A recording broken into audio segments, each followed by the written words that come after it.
Right. Hello, Year 6. It's really nice to see you again. We are going to be looking today at pilgrimage, at 4 different sites that Buddhists visit from the life of the Buddha. A pilgrimage, if you haven't come across it before, is a special religious journey that people make.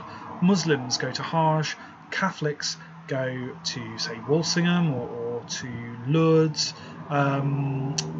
Buddhists go to these 4 sites. 3 of them are in India. 1 of them is in a country called Nepal. Let's have a look.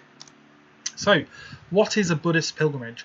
Just before the Buddha died, he told his followers to remember him by going on pilgrimage to 4 holy places. A pilgrimage is a religious journey that members of a religion make. When Buddhists go on pilgrimage, they visit shrines to the Buddha, where they meditate, reflect on the teachings of Buddha, and meet with other Buddhists. And we're going to look at 2 of those shrines, 2 of those sites of pilgrimage today. And here is a map. This is India in the middle. You've got those Buddhist countries on the right hand side, like Cambodia and Laos and Tibet and Indonesia. Not Tibet, sorry, don't mean Cambodia, Laos, Thailand, and Cambodia, Laos, Thailand, and anyway. So, you've got those countries on the right-hand side here. The places we're going to look at are as follows. You've got Lumbini, where Buddha was born. That is actually in Nepal, but it's right on the border between Nepal and India. You've got Bodh Gaya, which is where Buddha became enlightened, where he meditated underneath something called the Bodhi tree. Those are the 2 sites that we're going to look at today. You've also got Sarnath, where the Buddha first taught what he'd learned when he was meditating, and you've also got Kusinara, which is where the Buddha died. And Buddhists will try and visit all 4 sites. Buddhism isn't as important pilgrimage isn't as important in Buddhism as it is in, say, Islam. Not all Buddhists will go on a pilgrimage, but some do, some choose to. We're going to go and have a look at these places, but you will see the last page and the page after that of your booklet is blank. And that's because that's space for your pilgrimage sketchbook.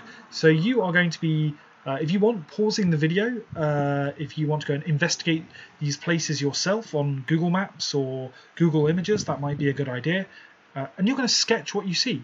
Sketch the art, the architecture, the patterns. Sketch the people, the statues, the shrines, the flowers. I would love to see what you come up with for your sketchbook from our sort of virtual imaginary trip. I want to see what you think is important and interesting in these places. This is the Mayadevi temple in Lumbini, where Buddha was born, and there's been a memorial to the birth of Buddha since the 3rd century BC. So since 300 years before Christ, Buddha was around about 400 to 500 years before Christ. Notice that flag, I said we'd see it again. That's the Buddhist flag there. And here's the Dalai Lama, who's one of the most important people in the world for Buddhists. He says millions of people get immense inspiration from pilgrimage. Buddha's spirit is always there, but the real holy places we must build within ourselves.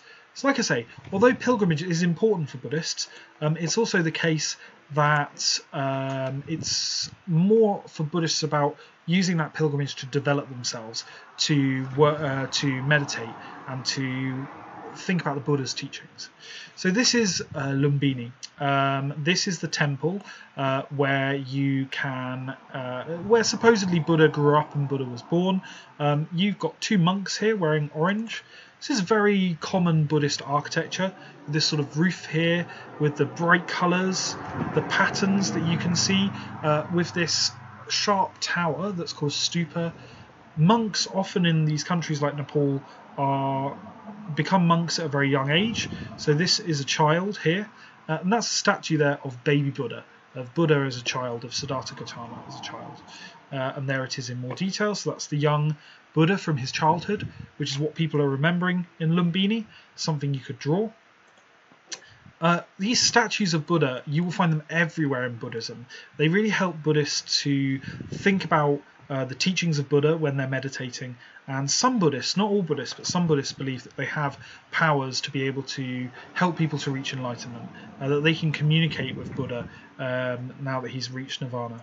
And this gold, my goodness, everywhere you go in Buddhism, you will see gold as a representation of respect and a representation of the sort of what's the word? I want to say veneration, but that's a complex word. The way that they see Buddha is very important.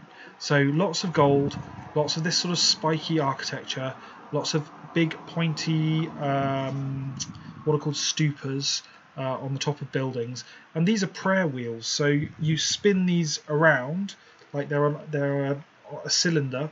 You spin them around, and Buddhists believe that as you spin them, that sort of sends the prayers out to the spirits. More very typical Buddhist architecture and symbols here. You can see people visiting this are people from Nepal, people from all around the world. Some of them are Buddhists, some of them aren't Buddhists. Here we go. And this is a very good example of a stupa.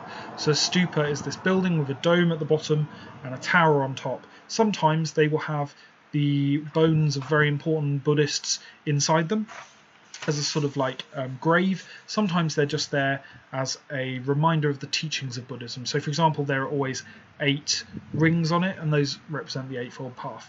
Good, so this is Lumbini, and like I say, you can go and look yourself. You can look on Google, you can look on Google Maps, and you can go and investigate and see more for your sketchbook of what life is like in Lumbini.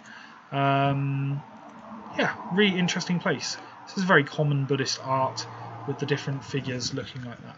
Okay, let's have a look at Bodh Gaya. So Bodh Gaya is where Buddha became enlightened under something called the Bodhi tree. It is probably the most important place of pilgrimage for Buddhists, probably the most popular place. This is the temple at Bodh Gaya, so you could sketch this for your book. You can see the Buddhist monks here at the bottom. They are queuing up to get in. It's a very ancient building, very old, hundreds of years old. This is different. This is the statue of Buddha that's much more recent. This was finished in 1989, but it shows how important Buddha is to people now still in the 21st century, that they're still building these huge, it's difficult to get the scale of this, but it's massive, 25 meters high statue of Buddha made of cement. More statues of various Buddhists.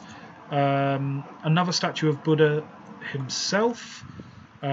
He's got that wheel that I said was the symbol of Buddhism on his hand there. That's very common. Here we go. This is a beautiful Buddhist temple. This is inspired by Thai architecture from Thailand, but very, very common Buddhist theme is this pointy roof, lots of steps down. So that would be a good example to put in your sketchbook of Buddhist architecture.